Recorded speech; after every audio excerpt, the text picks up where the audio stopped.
Well, Ms. Yechury, thank you for joining us. Thank you. How was the panel? What was the takeaways for the delegates and for the speakers?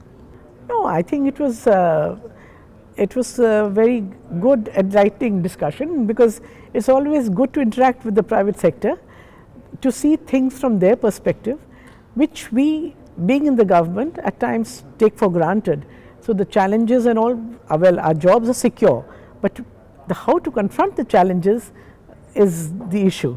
So, well, there's always a great deal to learn from the private sector. So it's good to interact with them. I enjoyed it. Right.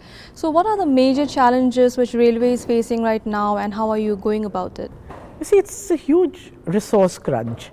We need investment, we need money, and we are unable to raise the prices of the tickets because again it's not, and in any case even if we raise, it'll be to a point, and that will not generate the kind of resources and the kind of investment that is required in the railways.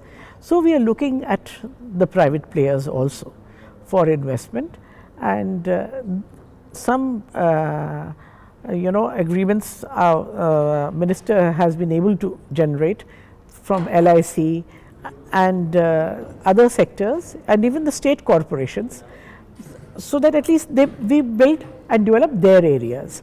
So that we get out of this resource crunch and we are also able to provide the service they are looking for from the railways. All right.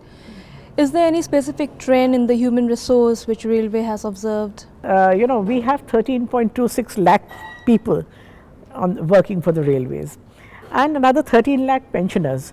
So human resource has to take care of all of them because we provide health care and free passes even after people retire besides their pension.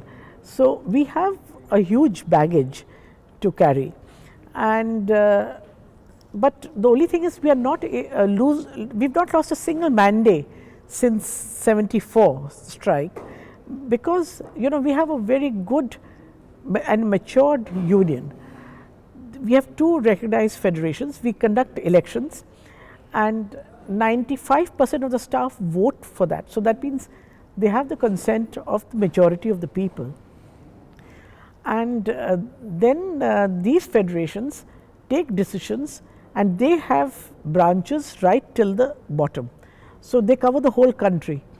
And so we negotiate with them, we design schemes with them like this larger scheme where we retired drivers and engage their sons. This was decided in after this thing with the agreement with the federations, because you can't retire anybody before the retirement age in the government of India. So we are this framework is defined. So within that the challenges become even more daunting at times, because if you can't get rid of somebody, you have to make him form how to motivate him, and there are people who meet with accidents in the course of their duty, their appointsmen, they do hazardous duties.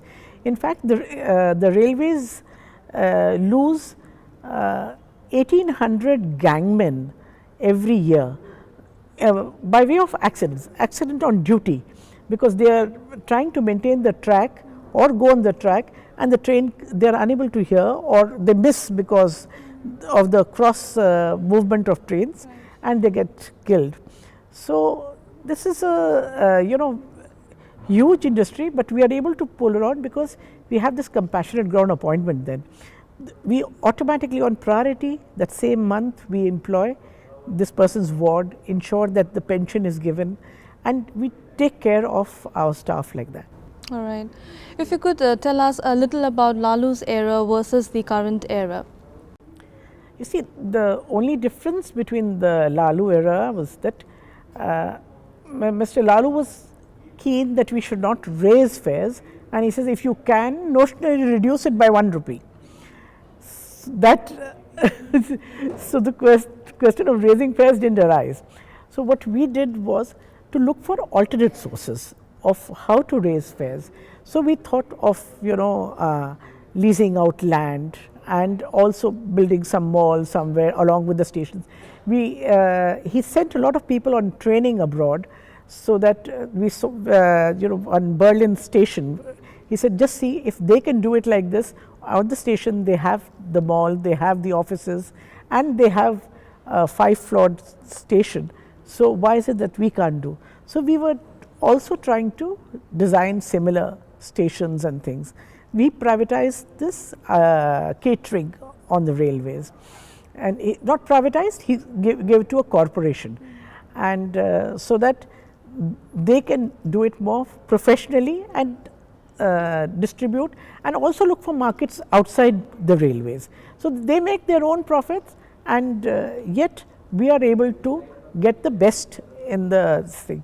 But unfortunately, because with this change of governments, so it was decided to get the catering back,